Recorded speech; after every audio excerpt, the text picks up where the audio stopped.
Hey, Gloucester Township. I'm Joe Allen here with Keith Gibbons, and this is the GT Observer podcast. Yeah, we're changing the name up here. A little, doesn't quite roll off now that I say it. Yeah, the Restore GT podcast has just been the name for so long, and we're not exactly sure of why we're changing. We're we have an idea of why, but do you want to get into it at all, or? Yeah, well, I mean, Restore GT started as kind of an informational thing that turned into a campaign back in, man, we talked about it in like 2019. We launched it in 2020. In 2021, it was a campaign. Right. And then after it was over, it was like, well, there's still a lot of people. Yeah, it's still the spirit of it. It's, it was an opposition to the current, happenings or whatever in town, and not that it's not moving forward, but there's a lot more people that we would like to attract in that maybe feel that it's a political, movement thing, and it's not really. What we're trying to do is educate people on what the problems are or what's going on in town, and then people can make their own decision around it. Yeah, we might be a little biased on how it's reported, but it's the truth. I mean, it's kind of like the news. Sometimes it reports the truth, and you don't want to hear it, and it kind of is what it is, right? Yeah. So was we thought like, well, I mean, GT Inquirer, GT Observer. There's a lot of different things we're trying to think of. I think Observer is probably a really good. Really good. Plus, the domain name was already available, so it was that's a big thing. Yeah, I mean, domain names. It's hard to find anything that the internet's been around for a while. Al Gore created this a long time ago, and a lot of it's been taken up. But GT Observer was one, and that's kind of what we do. We observe and we report. That's what it is. Observe and report, right? Yeah. So more of a going forward, I guess, more of a news kind of format. Maybe get some start talking to some people. Less of an activism kind of thing. More of a news, but still at the same time. I think I'm always going to be an activist, no matter. Yeah, what. I think well, we both kind of.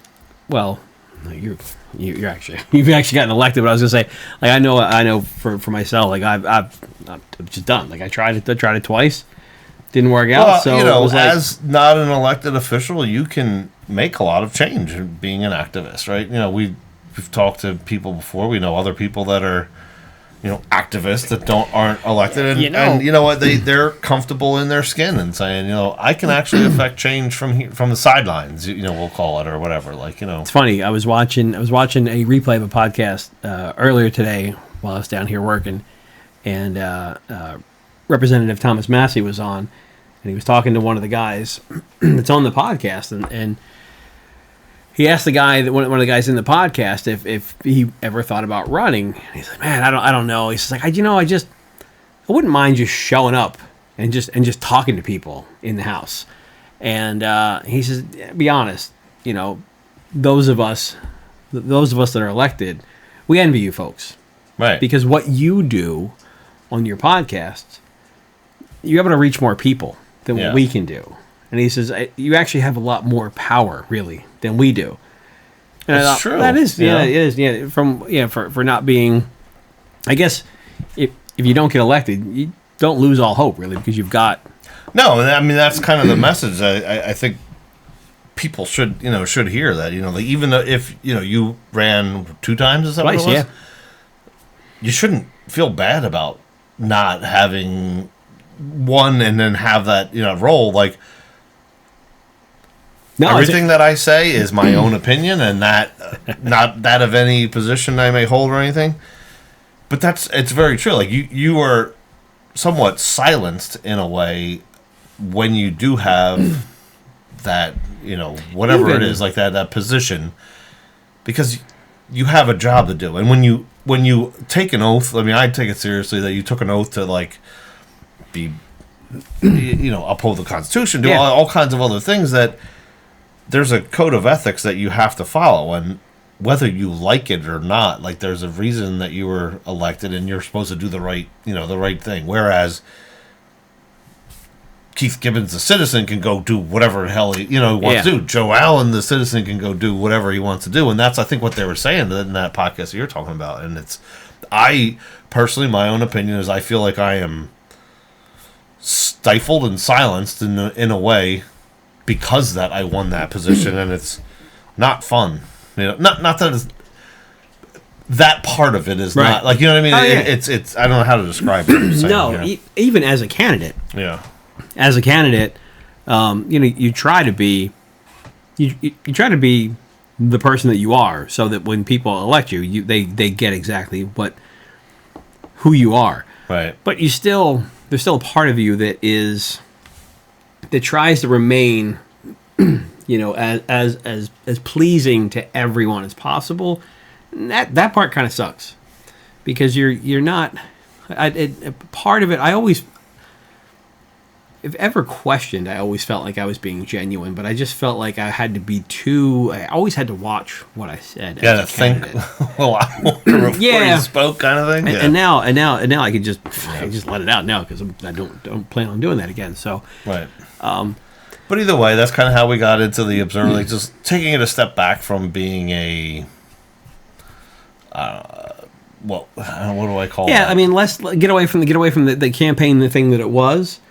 And move forward with more of a kind of what's going on in Gloucester Township, incorporating our council meeting recaps along with like what's going on in social media with the Inside GT Talk Inside GT Talk podcast. It's just trying to reach more of an audience that's not a bias to us, like that hates us because we're us. Yeah, we mostly just do this to entertain the people that hate us. Yeah. I think they are usually our biggest fans. But yeah. Anyway, let's get into what we do normally here, and until we I guess change the format. If we change the format, I don't know exactly that's the. I think we'll always do council meeting recaps. Yeah, we'll recap, but they do go a little long though. I mean, we they do. There are some times that we dwell on things. I think we both have to get better at not explaining every single detail of our thought in things, and get the message out. I mean, the news isn't like give you every single detail and lets you think through some of the things, but that's kind of like, we have a lot of clips for today. There was not a huge meeting, but there was a lot of clips. A lot of things happened. I went crazy on clips. We do have to get better at shortening it. We've noticed, and we've heard feedback from other people too about how long these go sometimes, but I mean, look, we enjoy it. We're nerds, like this. So today we're recapping the February 12th council meeting. Yeah. And first up on the list was something that I was actually just talking to a friend of mine about yesterday. Assemblyman, former councilman Hutchison, has a resolution to limit the rental rate increases on manufactured homes to 2%. So, to kind of give you a background on it, there are, and the question was asked here too about apartments, and is there caps on apartments? And there was, right? And there's a 4% cap on apartments that can raise their rent. There is exceptions to that though, like so if the apartment complex does a complete renovation, right, and then they want to raise the rates after this complete renovation, they can put something in writing to say that and get approval if they need to go above the 4%. But on manufactured homes, essentially those people are only renting the land. They own, usually it's a trailer or manufactured house. They own the actual trailer or house that's on there, but the land they rent. Right. So the resolution was put forward to put a 2% cap on that. And this was something that was, I guess, I don't know if it was a Williamstown thing last year, but it's something with this started last year because a friend of mine lives in a manufactured home over in Williamstown, and he said they got a big rate. They got a big rate increase, and he said this is above 2%. So he's been fighting with him now for months on this. Okay. Just a couple months. He's been fighting with him on this, and apparently he must have reached out to Hutchison and Moriarty. Okay. And I guess they've been in contact, and they're going to help them. They're going to help I forget the name of the community over there. It's over behind Rax in Williamstown. But yeah, good on. I mean, look, we haven't given Hutchison and Moriarty much love on this podcast, but they are helping in this situation. So shout out to them. It's a really good thing. Some of these folks have gotten pretty steep increases here. So it's a tough thing as a landlord myself in New Jersey. You're on the wrong side of the rules in the state. If you're a landlord, you're on the wrong. If you're a tenant, great state. You can not pay your rent. There's a lot of things that are on your side. On the other side of it, it's hard. And when you're talking about like apartment complexes and being the 4% cap, there was recently in our town the what do they call it? The reverse tax assessment on certain particular properties. Oh, yes. Those are apartments. I don't know if that falls into that cap, but those tenants, I would imagine, are going to be looking for a humongous increase in their rent because the taxes on the property now skyrocketed. And how is the owner of that property supposed to make up those taxes? So I would hope that there's some protection in that 4% cap for apartments that help protect the owner of that to not become default on their their taxes or their property or whatnot. But it's a weird thing. And look, I'm all for helping keep costs down, but us as citizens need to help keep costs down that then drive tax levies on owners of properties to then help keep the ball rolling. You can't just impose a tax or a cap and not cap yourself. We have a 2% cap in our state on that, but then there's loopholes of how you can get around that. We have this year here in what year are we in? 2024. Yeah, we are going to raise taxes almost guaranteed for sure. Yeah. School and municipal almost guarantee that we're going to be raising taxes. And I know for sure that in municipal, there's going to be more than 2% cap. It happens look at that. I mean, we can put a chart up here. I don't know if you can edit it in or not, but you put a chart here every other year where there's not an election. Yep. Guess what? Your taxes go through the roof, and then it comes flat. Look what we did. We saved. We didn't increase taxes. Oh, pat ourselves on the back. We're probably looking at vote for us again. 9, at least 9. Easy 9 this year. 10%. Yeah. So that'll happen, but I kind of don't. I kind of don't want the people that rent to be safe from this. What do you mean? What's that? So it sounds like, because look, the apartment complexes are getting hit. They're getting hit with these increases, and they're limited, I guess, now to 4%. So they may take like a 10% hit, right? And they can only dish out 4% increases to the people. Well, what, landlord to the tenant? Is that what you're saying? Yeah, so landlord to the tenant, the landlord can only raise it 4% according to this. Even though the landlord, I don't know the exceptions. There are exceptions, like you mentioned. Yeah. So I don't know if they're involved in that. But I feel like the renters need to feel that too, because that's a big like. I see what you're saying. In Gloucester Township, we have a lot. We have a lot of rental properties here. Mm-hmm. But what we don't have is a lot of voters, and I feel like there's voters, but what you're saying is you don't feel that they feel the impact enough to go out and vote for a change. We don't have active voters. We don't. Right. We don't have active voters, and when we studied the data from like apartment complexes back in like 2021, we looked at, like, I remember before we went to Millbridge, and it was like nobody in Millbridge votes. We went and walked it anyway, but like nobody there votes. But it was like, what's going to wake them up? The rest of the people, that own homes, they see the property tax bills get higher and higher and higher. Yeah. And the rent probably does. The rent gets higher, but maybe not in the same.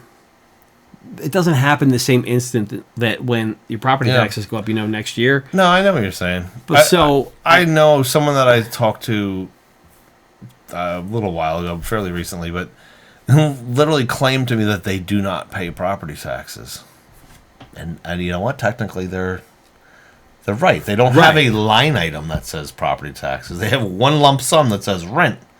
And what is included in factoring in how much it costs for rent Yeah. are the taxes on the entire property, which then factor into how much it costs for me to have this property, to then charge you to make it worth my while to own this property and make it available to you to even rent a place from me. Yeah. So they don't see that line item, is what you're saying. Like, so it's a perception problem, I guess you could call it, right? Yeah. It's like I think it's good on the landlords to say, look, we have to raise your rent because of this. And then I think the more people that see, man, my rent just went up crazy amount because of taxes. Because all they see is because of the greedy landlord. They always blame the greedy landlord. But you've done property. You've done property. My wife has done property management for 15 years. She left it, but she was just at Autumn Ridge for years. Yeah. And everybody thinks the landlords are greedy. Yeah. And to an extent, I mean, the way that they paid the people over there was pretty greedy. But to an extent, yeah, there's a little bit of greed there too. But they're also just cutting the line here in Jersey because it's really expensive to own property in Jersey. Yeah. So anyway, we get off that tangent, right? Move on to the next week. This is where we get to start reeling ourselves in a little. We go on 15-minute tangents about one item. So Ray Pallador came up and asked about parks and roads in the budget. And are we going to borrow for them, or are we going to look into grants? Yeah, so this is the time of the year the budgets start getting talked about. Yeah, right. So it was a question that was brought up, and I don't believe I think they technically we got kind of different stories about this before. Some said, well, you can ask for the grant, but you might not get the grant for a long time. Yeah, you still have to pay for it before you get it. Pay for it ahead of time. So it kind of mixed answers about that. Wasn't really worth a clip. And then after that, Stam Sweet came up and asked a pretty interesting question here. So this is the first part of the question, and later on in the podcast, we'll hit the second part of that question. Yeah, this was. It came up multiple times. It was a reoccurring theme. I don't think we have the other part. I didn't see it in our notes here, but it was. I'm going to reserve my comment for later. Yeah, it's a clip too. With regards to resolution 2402-067 and 068, agreement between the Township of Gloucester and Marksman Landscaping. Orlando, will you be abstaining from those folks? No. I'm asking because your other position as HR Director of Gloucester Township Schools and Marksman Landscaping, the owner, Anthony Marks, is the president of the Board of Education. Is there a conflict of interest in that? I don't believe it is, but I'll ask the solicitor if he believes there's a conflict. I don't see that would be a direct conflict of interest. Does the, and I don't know the answer to this, does the Board of Education in charge of hiring you?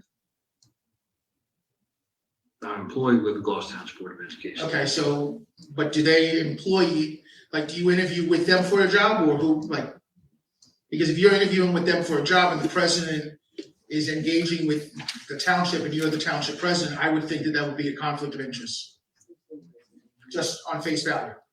I've been an employee of the district since January 16th of 2013. I preceded the current president that's there. I don't believe that's a conflict. Mr. Carlmer, he's our solicitor. If he believes it's a conflict, then I'll follow his advice. I don't see where that's a conflict.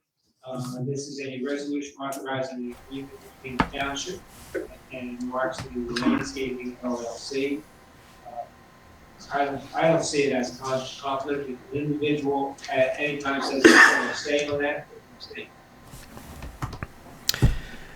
It's interesting, and I guess it's I guess there is a point there. I guess what he could say is, and he kind of goes into it a little bit later on, is if Marksman is on Board of Education. Is he president now, or? He is, and I'm going to say what I said earlier. Disclaimer: I got a button. All of my we need to get a thing. I have one. I have to put it on there. All of the comments that I make on this are my own opinion and not that of not representative of any board that I may be on. But yeah, so Marksman is the president of the board, and what Orlando said, he does not work for the Board of Education. He works for the district. Right. Sam had, during this meeting, right before he went up, came over to me because I was at the meeting, and he's like, "Hey, so Markman works for, he reports to you, right?" I'm like, "No, the board does not have any employees whatsoever. We are not. Oh, I mean, we are. The board does not have any employees. Not even the superintendent is not like our employee. You know what I mean? So, no, we don't. So Anthony Marks, as the board president, is not his boss. Okay, like, you know what I mean? His boss is probably Bilodeau, I guess, or right. So somebody, he reports to Bilodeau. So Mr. Bilodeau is the one who recommends, reassigning, or what do you call it?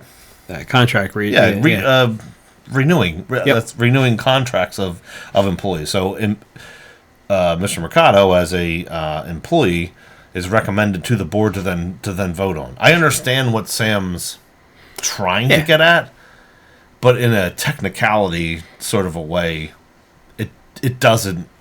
It's not reality. I guess what he was saying too is like, if the board said, we're not going to use Marksman Landscaping in Gloucester Township for any contracts, and if he were to get upset and maybe like go behind the scenes and I don't know, start digging for reasons not to renew Orlando's contract. I think that's what kind of Sam was saying. Right. Was, well, what if he kind of backhanded, maybe got some of the Board of Ed members together to do a vote that said, I don't like that guy. We got to get rid of that guy. I guess something like that. Maybe like council doesn't use him. I think they have a few contracts with the township. So I guess I'm not sure that. Oh, okay, yeah, with the township. So Yeah. I was gonna say I'm not sure that Marksman has anything with the school board. I thought that's what you were saying with that contracts. would be that would be a conflict. I think pretty big conflict there. But what's Sam's line of questioning in that to me was a little odd because it's like, are you trying to protect Orlando? Because I think you're saying it because you're trying to do the opposite of that, but yet you're opposing it as if like, hey, listen, look out, buddy, I'm looking out for you here, in this, because what if he goes and does, this or that? It was a really strange, I think Sam went to the whole "if you can't beat him, join him" thing. I don't know what he was doing with that, but either way, it was. When he went first, like I said, he came over and asked me, and I was like, no, that's not the case at all. And then he went up there and asked that question. I was like, what did? All right, he must be off on some other thing. He was gonna be here tonight, but we could have asked him, but he was not here. But he last minute he couldn't make it. But anyway, yeah. So that was one. But there was another one. And I don't think we have the clip on it though, where someone actually changed their vote on something because they were called out for their. Did you have that in here? Yeah, later on. Yeah, okay. I'm sorry. Right, I'm getting ahead of myself. So after that, there's a mixed use and adult daycare going to go in Blackwood West. So yeah, Villages of Gloucester, I think, is what they called it. Right, it was for adult daycare, or was that separate than the Villages? I think that's separate. I think this might be off of. Yeah. You're right. I'm sorry. The Blackwood West was the adult daycare, and the Villages of Gloucester was allowing some marijuana, right? Yes. Okay. I'm sorry. So it was mentioned that coming in. Wasn't a whole lot to report on with that one. But apparently, speaking of Villages of Gloucester, I guess. So these are redevelopment plans that then allow, there's certain things allowed in there versus a zoning, type of thing. Yeah. So it wasn't an allowed use, and now it is an allowed use. And then the same thing in Villages of Gloucester, right? They allowed marijuana use in there. Is that what happened? Clip 3? I guess there was some talk about it before, but what is going to happen now is I guess we're going to pass a resolution so that we can get reports now from taxes earned from marijuana facilities in the Villages of Gloucester. So right. I guess there is one coming in there. Okay. Next is Ordinance 0-24-02, ordinance amending Gloucester Township Land Development Ordinance O-21-09, the Village of Gloucester Township redevelopment and new vision redevelopment area plan. What this does is that the township desires to amend Part B of Section 3, local taxation, to provide for quarterly reporting of marijuana sales. This quarterly reporting will be made by the chief financial officers, controllers, or account for those establishments, and they will file with the CFO of Township of Gloucester on a quarterly report of gross revenues, and those reports shall be due during certain parts of the year. Okay. So yeah, I guess we've got a probably dispensary coming to Village of Gloucester. I thought it was a New Vision redevelopment. Which New Vision is where? That's over by Target, where they had the apartments recently approved, and the warehouse was supposed to go over there, Yeah. right behind Target. That's New Vision, isn't it? That one was mentioned also. The weed thing though is a Village of Gloucester thing. And Villages of Gloucester is over by the AP Construction Building and the Blackwood's Lidl, Pike, and yes. over that area. The Lidl that didn't happen. Yes. Hasn't. I don't know if it's going to. Who knows? Well, it's a whole other topic. But I don't know about that one. all right. So what was after that? Yeah. The next thing up. We were gonna have Sam here. I guess he had a whole presentation planned, but Yeah. the big news is the capital budget for capital projects is the first. It was introduced. There will be another reading of it. They mentioned that they're going to borrow essentially $9 million. Yeah. So they're going to add to $9 million onto the debt. Sam had asked for, I guess, like a breakdown of pretty much everything as he does every year, and if they go and do the citizens budget as they've done every year before, it'll be on gtobserver.com. Still restoregt.com also. They'll both work. Yeah, a little they'll bit. go both staying in the right place. So we'll have if the folks do that citizens budget again this year, it will be on there. So, but I know Sam did grab some of that stuff. We want to talk about that. But $9 million is essentially the same roundabout number. I think previous years it was $8 million. So $9 million this year, and there's a little couple on that one. Next is ordinance -24-03. It's a bond ordinance authorizing the completion of various capital improvements and the acquisition of various pieces of capital equipment in and for the Township of Gloucester, County of Camden, New Jersey, appropriating the sum of $9,137,419. Therefore, authorizing the issuance of general obligation bonds or bond anticipation notes of the Township of Gloucester, County of Camden, New Jersey, in the aggregate principal amount of up to $8,702,303, making certain determination and covenants and authorizing certain related actions in connection with the foregoing. Those projects include sidewalks and curb projects, street improvements to various streets that were identified, up to 23 of them, recreational improvements, equipment for public works, equipment for the police department. Yeah. Yeah, so the usual. It pretty much happens every year. Yeah, so capital projects are kind of separate from the other things that are like everyday expenses. The regular right? operating like budget, yeah. The things that the town wants to do that are kind of outside of the normal day-to-day business costs, right? And that's roads and stuff like that, yeah. Right. So which roads are we going to do? What parks are we going to be redoing? Are we going to be putting a BMX park in or whatever? We're not doing that this year, but either way. That's my only hope. My only hope is that we just maintain what we've got and that we don't add anything new. So, that's... Well, yeah. Yeah. So new things are good sometimes, but when you can't afford a vacation, you don't go on vacation at your house, right? That's kind of how it works. Yeah, if you can't afford pickleball, maybe don't do pickleball. Man, that pickleball. Yeah, court, pickleball. Really? You know what, man? We got to get back over there. We have to spend this spring and this summer over at the pickleball area and just check out the usage. Yeah. We might as well learn how to play too. It sounds fun. We should do a GT Observer. I have a couple of friends that play it now, and they love it. It's like a little GT Observer like get together, pickleball every I don't know, like once a month or something like that. We just go over there and then find people that are way more in shape than us, and then they just whip our that's asses. easy to do for me. Hey, you listening? You're in better shape than I am. But anyway, all right. So we had the MUA, man. The MUA comes up every meeting, just about since. Well, if you answer questions, it won't come up. That's part of the problem. Yeah. So we got rid of our MUA. We took the $6 million surplus reserve fund, whatever you want to call it, rainy day fund, whatever it is. They had $6 million in the bank that they essentially were holding on to in case, there was any infrastructure issues that came up that they had to repair. And when we dissolved it, we were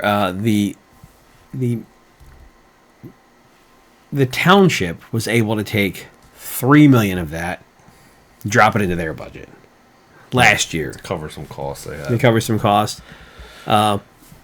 Election year where they're able to say, we didn't raise your taxes. Yeah. Yeah. So those kind of things that magical counting happens on those. There was some speculation on whether or not they did that because they needed the money during an election year. It seemed like It did seem like last year they felt like they were on the ropes a little bit. They raised a lot of money last year. Yeah, we were just looking at that. They had $286,000 $186,000 they raised apparently for their council. To run for 4 council seats. 4 or 3? 4. 4, yeah. Yeah. What do those council seats pay roughly? $8,000 a year? $8,000 a year. So for $32,000 in salary, or whatever you want to call it. $286,000 was raised. $286,000. Crazy. Or was it more for the $70+ million budget? And then they completely axed our MUA, which nobody had any complaints on that I've ever met. No, people complained that they had multiple bills. I think, right? They had it's a county thing. But that's not the MUA. And any person that comes here from out of county or out of state, they immediately go right to Facebook. Is this wrong? I have 2 bills from my sewer. Yeah. So that's just a thing here. But Ray asks again. You said that we did this because we're going to save money. Mm-hmm. How much are we going to save? Yeah. We've asked this question previously. Pete Onballs asked this question numerous times. To date, since you have resolved the MUA with your purpose of doing so to save money, do you have any realized savings at this time? The question's been asked enough times that we would think you might have that information at the public meeting, at least now that it's been asked this many times. What real savings have you figured so far we have to date that justifies the action to which you intended? Mr. Carr, is that something that you can answer? There are no calculations up to date that would determine any type of savings. Obviously, discussed before the fact that the former MUA authority had 6.5 million in surplus, a $5.1 million budget. We have eliminated the various committee people that were receiving payments. There has been elimination of replication of some of the professionals. May I stop you, please? You're going over the same things that you always have. You keep calling it surplus. They had to define. You seem to think that there's this calculation that's required. Well, here's my philosophy. And Hold on, don't step over each other. But what I'm saying Can is, he finish? Or do you want him? Do you want him to respond to you, I'd like to do or do you just follow-up. want to speak for 5 minutes? no, I'd like to. So if you're dialogue, going to but ask the question, let him respond to it, please. But I'm hearing the same thing that I did. My question is, you keep saying you don't have a calculated number. When you put this idea together, if you didn't have any calculations, or did any type of figuring on that cost benefit analysis, what made you think that this was a good idea, other than taking their money? Were you on the call, the No. local finance No. board? Okay, well, the local finance board is a very well-qualified board that has professionals representing them, and we have professionals representing us. So the case was presented to the local finance board, It was a unanimous vote to dissolve it. And not only was it a unanimous vote to dissolve it, they also agreed that we were able to take up to $3 million of surplus in that particular year. So we're down the same road with nothing new. All right, and you seem to think that there's a requirement for a report, and there's not. if you felt it was a good idea, it was going to save money. I still do. And you still don't know if you save money, it just seems like it was a cash grab. And I still. Oh man.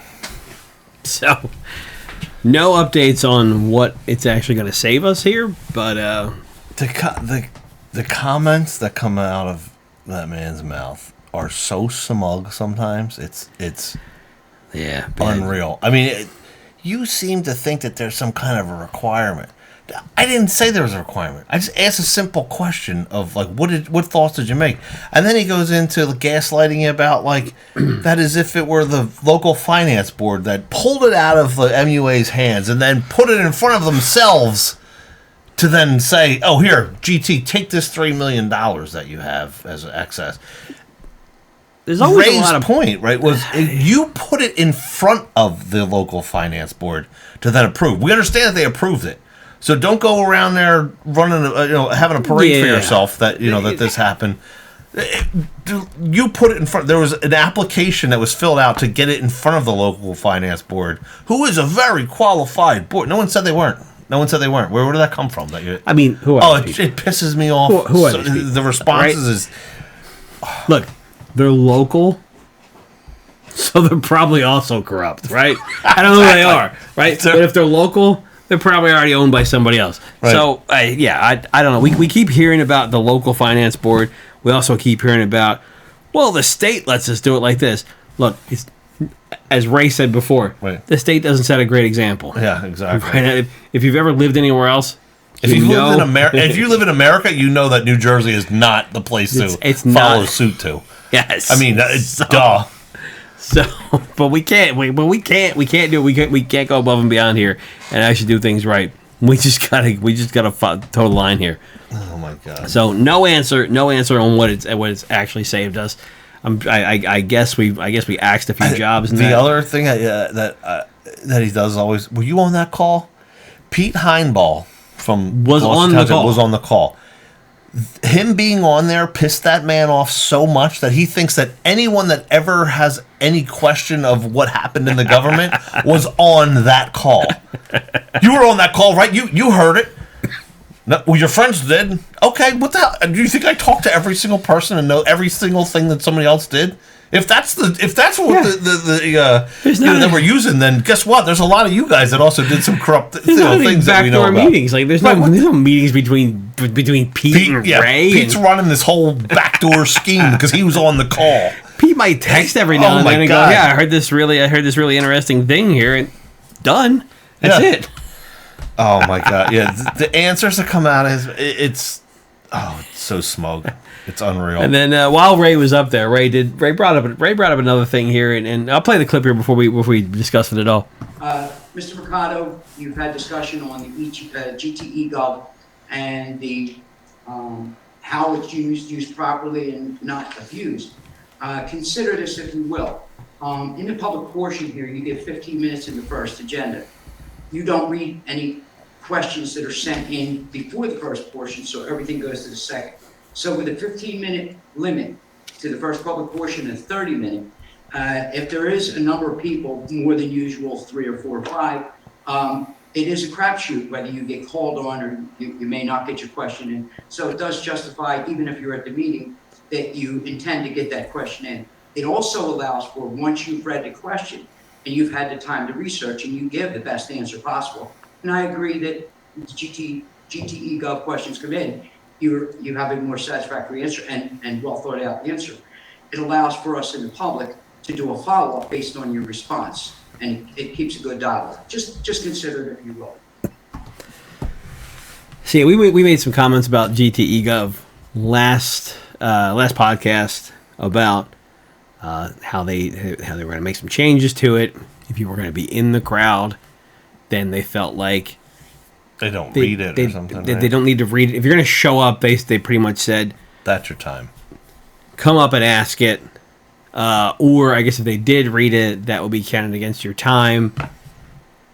And I guess try not to piss anybody else off about GTE Gov.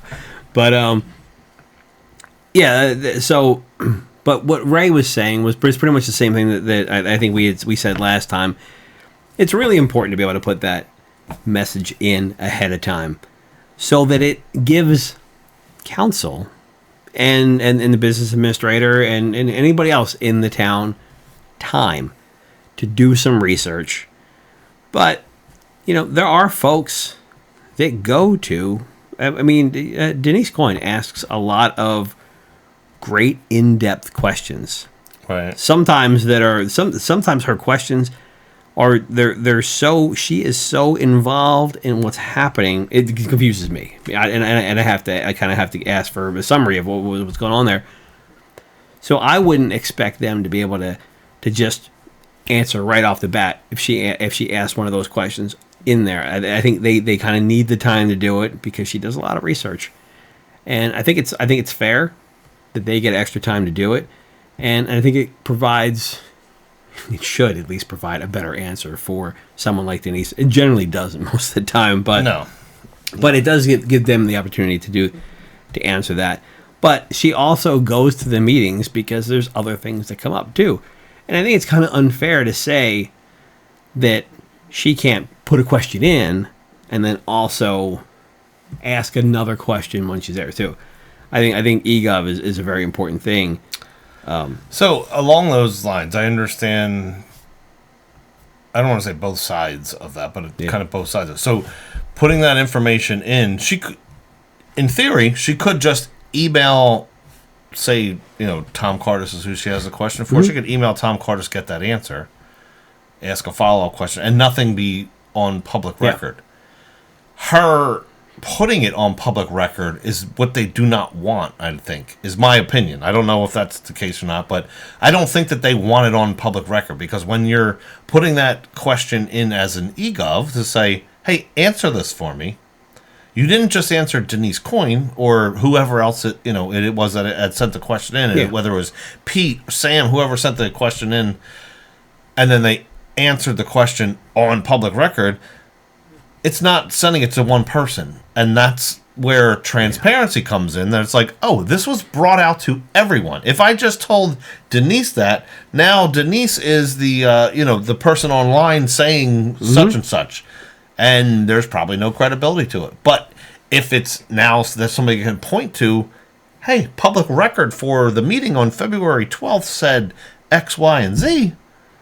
There's truth to that. You know what I mean? And I think that's the problem. How many times have we pulled clips that are a year old? Oh, they contradicted what somebody said before. So. Right, and I think that's what the whole my opinion, again, of what what the eGov issue has great become. Too, because I've been for years. I went to meetings, and sometimes I would look at an agenda and I'd say, not a whole lot there. Mostly because I read the agenda earlier that day, but some of the folks would get with the agenda, and like Denise, Pete, Sam, they would get the stuff. They would think of questions that I would never think of, and I think and by that conversation of them asking and then getting the answer, really kind of made me understand things a little bit better, and I think that the education that provides for the folks that watch. Right. It's invaluable that the education that comes back and forth from that back and forth. I hope that we don't ever lose that. No, and I honestly, that's what this whole podcast is a start of, is to try to get more people just aware of what's going on. Because when you see, like you said, like to your point, an agenda, you just look at, oh, look, there's they're redoing something in the villages of Gloucester. Oh, wow, that's nice. Oh, look, they're redoing this here. Oh, cool. Well, what does that mean? Do you know why that they're redoing that here? If you know the backstory of why X, Y, or Z happened, it's because of this, that, or the other. So there's a lot of things that the more you get involved in, the more you actually see, and everything isn't just like look right on the surface. It's just sprinkles of of goodness on top, And you're like, well, guess what? Baked into that? Yeah, there's a lot You of know what? I hints.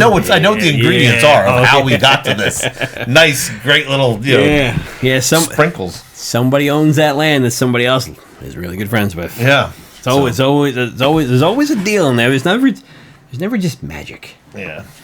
But Ray. Oh, speaking of deals, here's another one. Yeah, it was a land deal that Ray caught that somebody else didn't catch.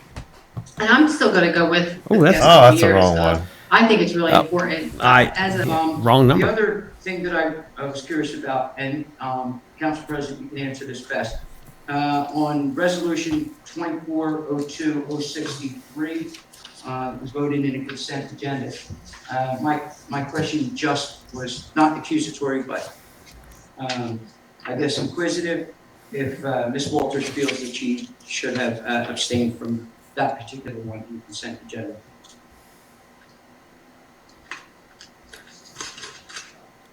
We should have had a cricket Does noise Council there. President have an opinion on that?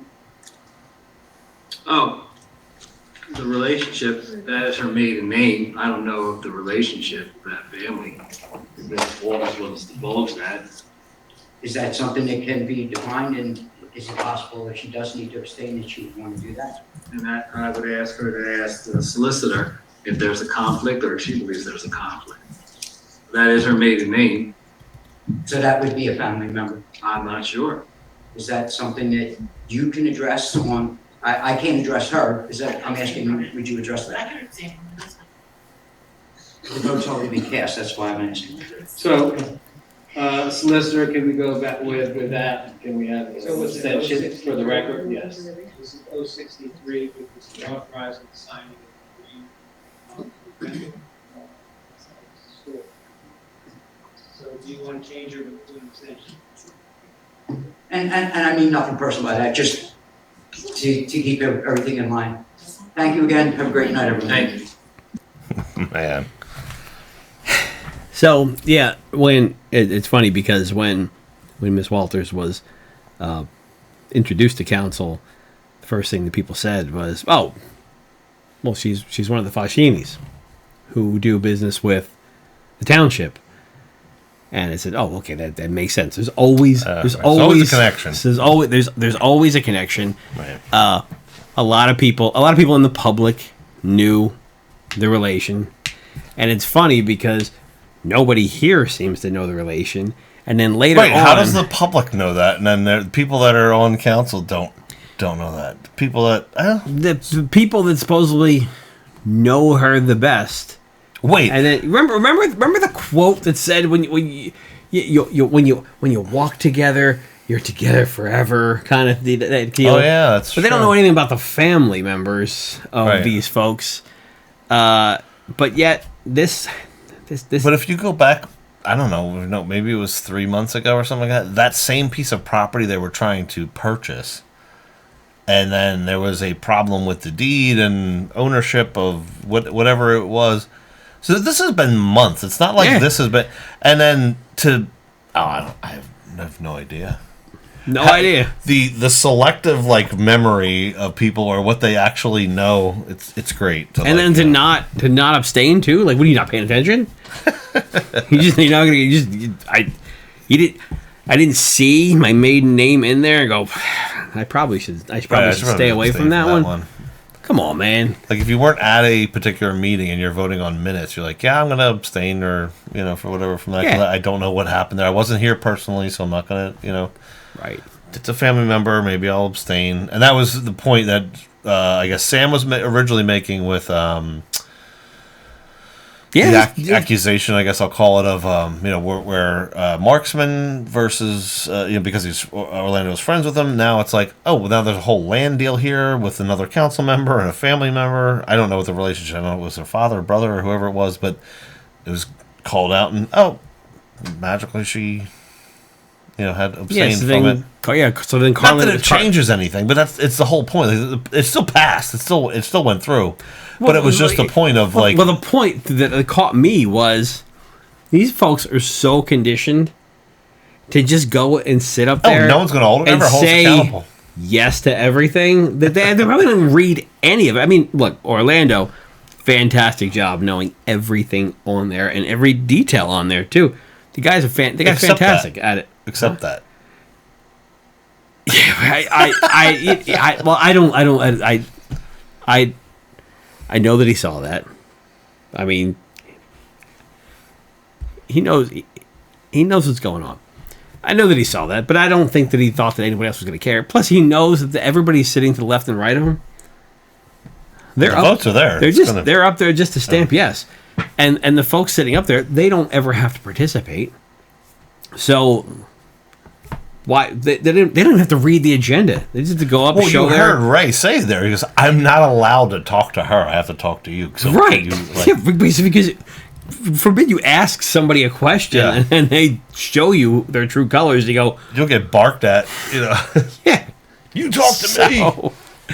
So Carlemere suggested, I guess, and apparently he has. Well, Carlemere knows nothing. Carlemere is. Oh no. Yeah, Carlemere doesn't know. He Mr. doesn't. Burns. He knows nothing.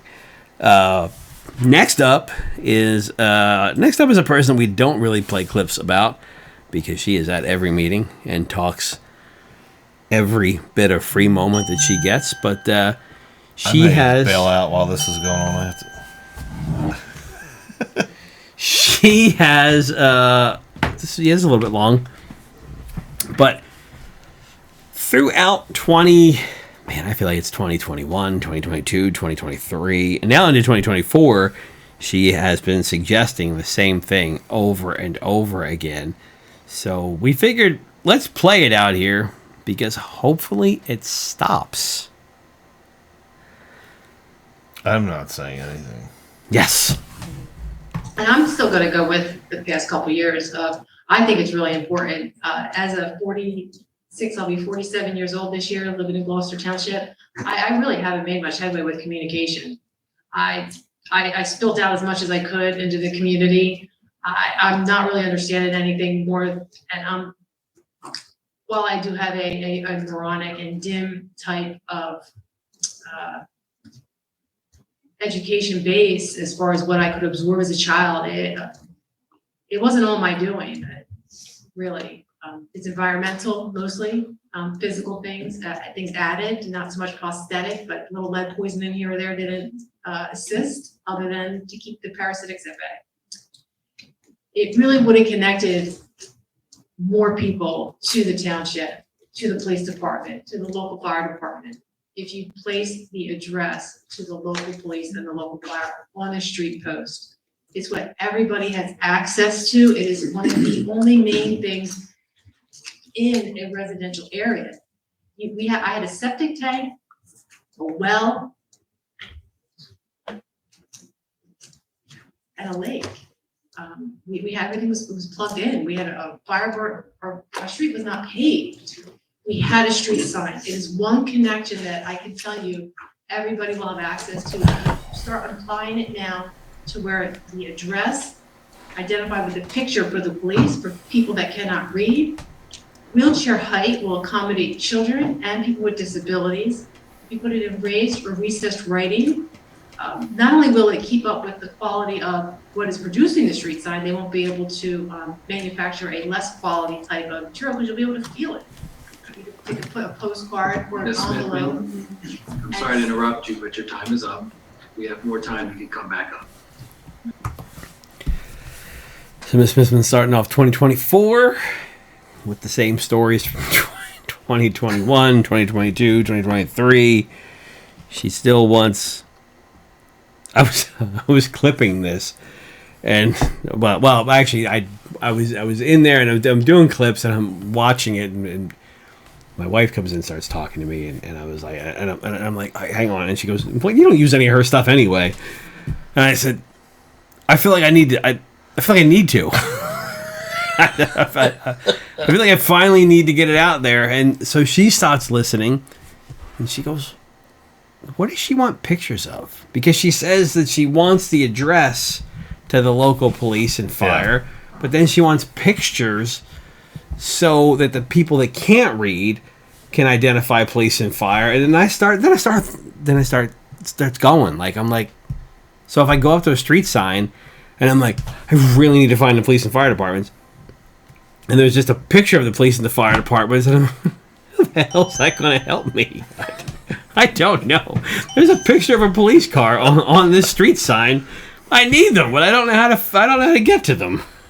It's not only that. She says you can send a letter for your emergency. And I'm like, I don't know what emergency a letter is going to solve.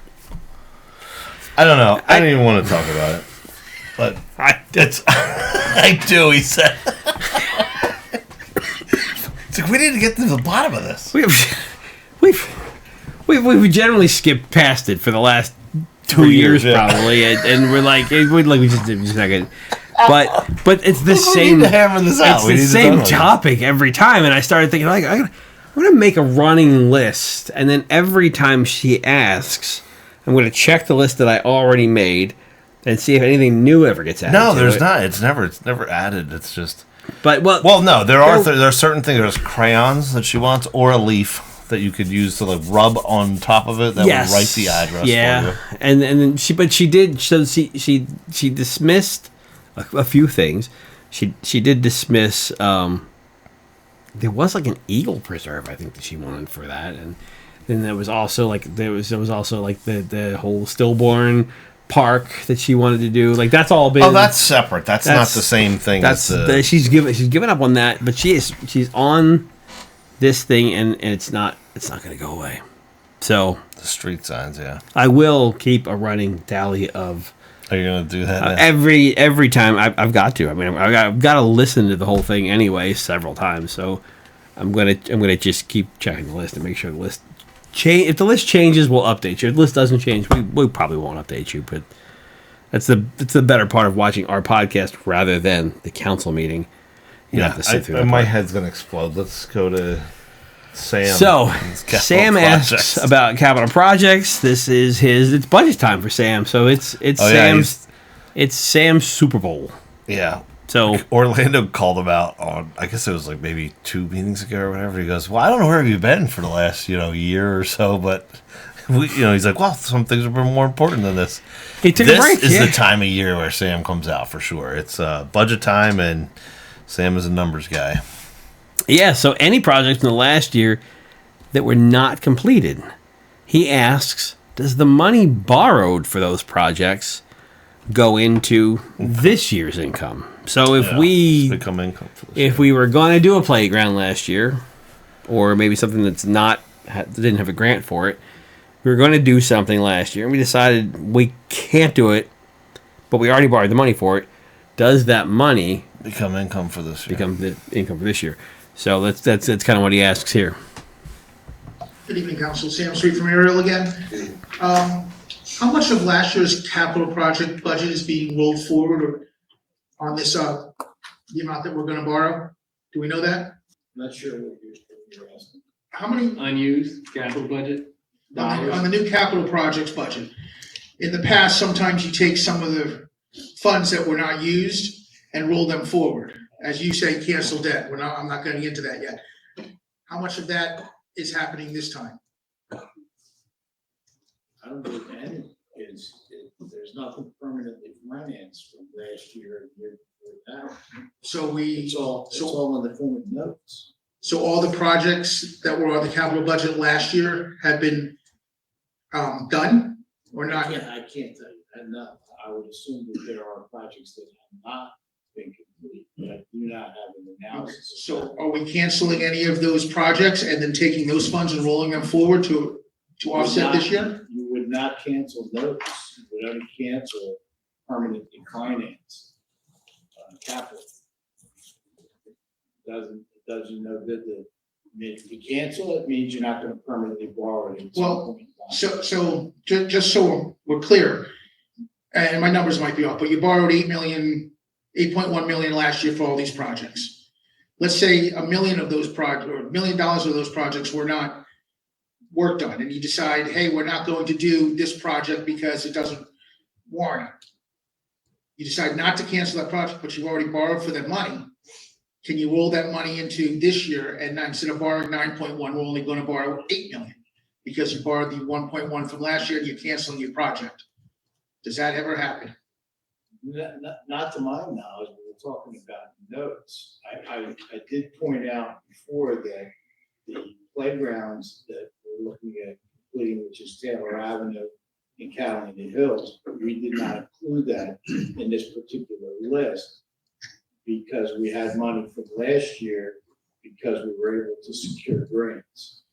Now, Taylor Avenue, we're going to file an application, and we're in the process of doing that with Green Acres on that. So I don't know whether that'll get approved or not.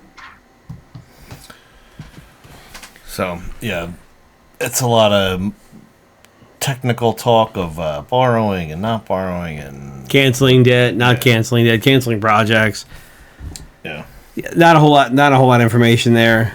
While Sam was up, he asked the same question that he pretty much asks every year when the budget comes out is, so with the numbers that you currently have, is there going to be a tax increase?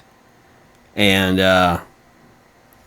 this is... well, rightfully so. He says, like, you always say 80% of the budget's done before we even get it. We already know what we have to, do. So where are we at? What do we have? Yeah, how are we looking? Like in a sense of transparency, like, hey, Right. Hey, show us your numbers so far. Right. So he lost his mind over asking.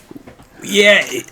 I don't know if that's what you clipped, but there was a part where he jumped and he never answered so fast about. I am not answering that question. It's a funny part, and we'll get into this afterwards. But here it is. Also, Orlando, you've stated several times in the last coming weeks that the 80% of the budget is already accounted for due to the fact of contracts or union contracts.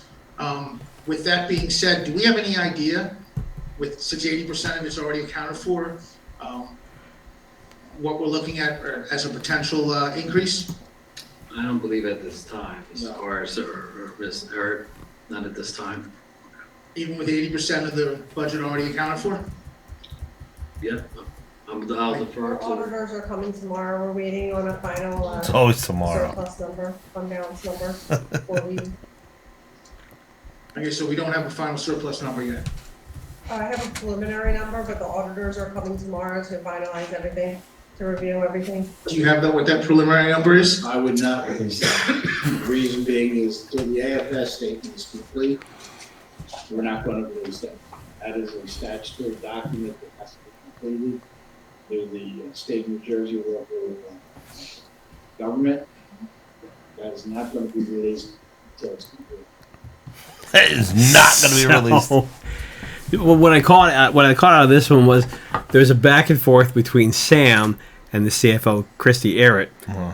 And she's giving him some information, and then Sam says, well, are any preliminary numbers?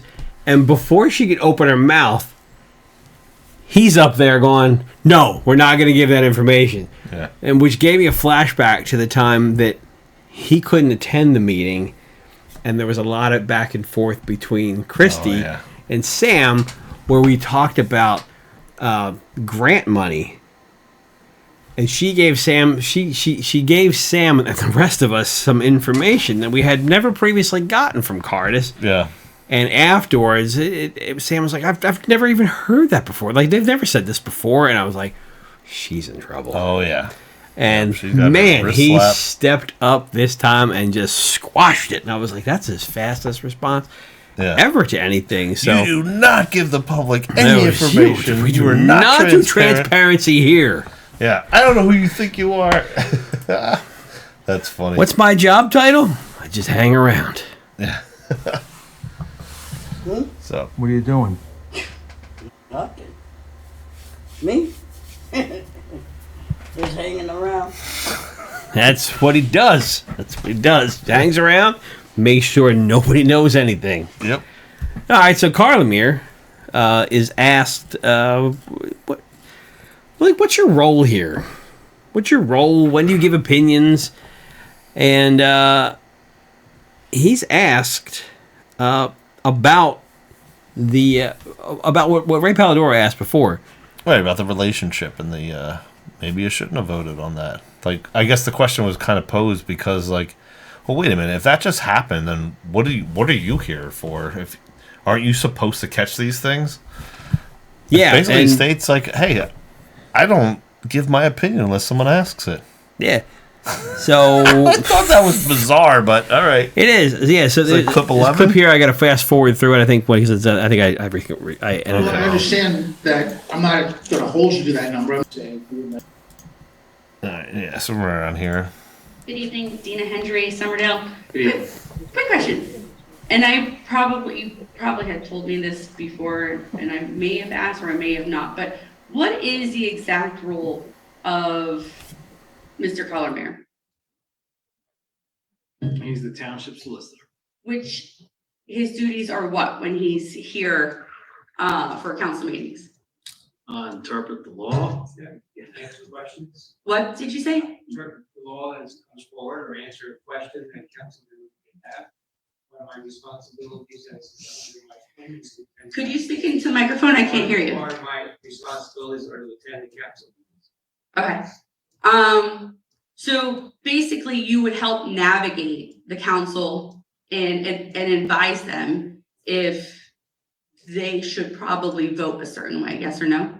If the question's presented to me with factual information, then I can discuss But if it's not, then you just let it roll? it. Well, how would I know? Now, there were two issues that came up, specifically one, how would I know that this was presented? Well, I don't understand what your follow-up is. So a resident had asked about a relation of the councilwoman, and that is her maiden name. Was you're saying that you didn't know that was her maiden name? No, you're not. You didn't know? You don't ask like, hey, does anybody have any conflicts of interest? Anything like that? All right, thanks. No, I do not ask anything. Yeah, and he I know also, nothing. I see This nothing. this guy. You know what? I'd say that for a guy that's been around for as long as he has been,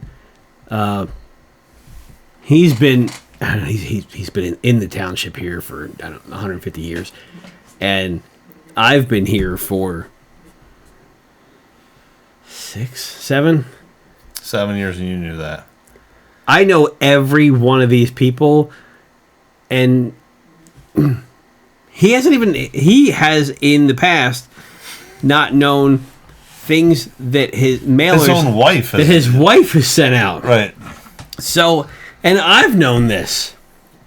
I know more about what goes on in the township and the relationships between the people than the solicitor. Right.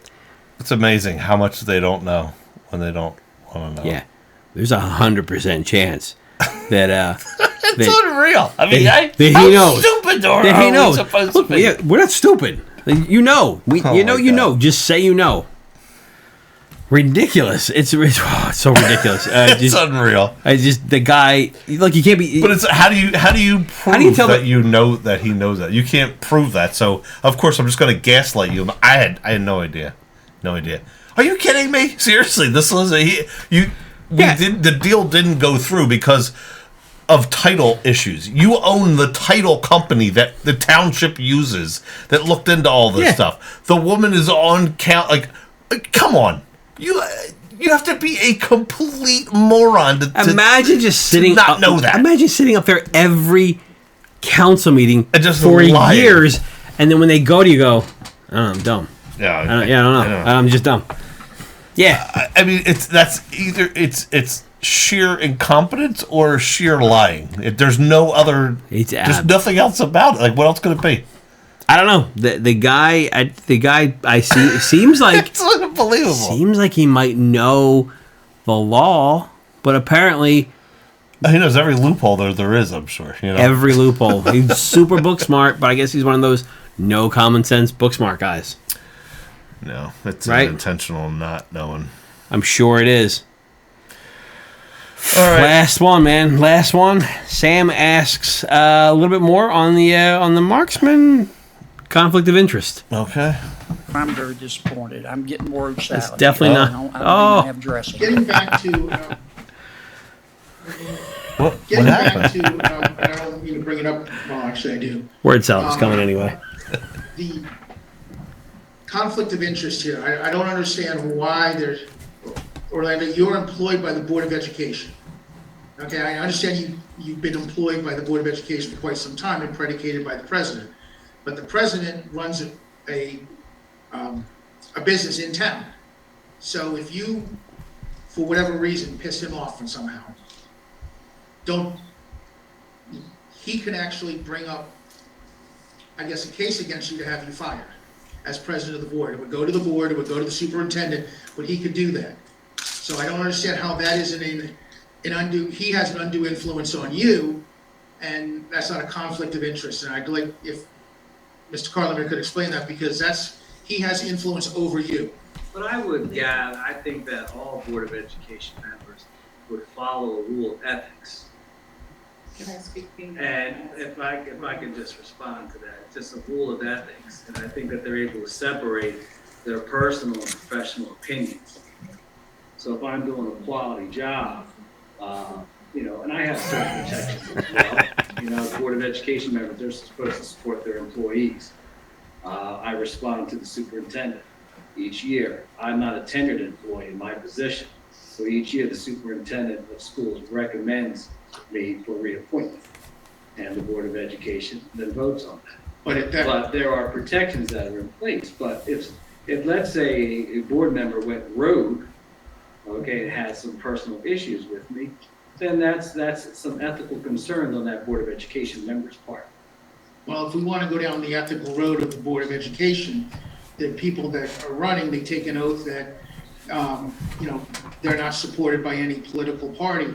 And we know we could have a discussion probably for another On both time. sides, Mr. Sweet, on both sides. I'm not going to disagree with that. That's Both why sides. I'm not running for school board ever. All right, but I'm just saying that Again. there's ties on that. So if you're talking ethical decisions, Mr. Marks could,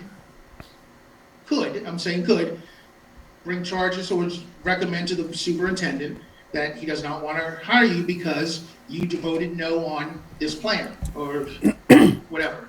And I think it puts you in a Any Board of precarious. Education member can't make that recommendation to the. But as president, he can, No, he cannot. That's not how it works in the school district. but they employ you. So he could politic behind your back, and then, so I don't understand how that's Oh, not. many have done before. But I don't understand how that's not a conflict of interest. So in the remaining time, if Mr. Carlin could say how he has undue influence, undue influence is a conflict of interest. I appreciate you looking out for me, Mr. Sweet.